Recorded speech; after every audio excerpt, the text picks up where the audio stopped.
In front of me is HTC U12 Plus, and today I would like to show you how you can edit passwords saved in Google Passwords Manager. Begin by opening Settings and scrolling all the way down to access Google. Then tap on Autofill, Autofill with Google, and Passwords. Now just click on one of your passwords that you wish to edit and enter your current login method.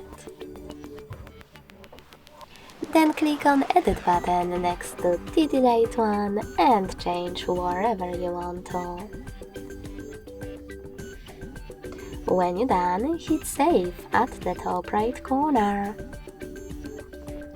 As you can see, after that, my password has changed. Thanks so much for watching. If you enjoyed this video, leave a like, comment and subscribe. Bye!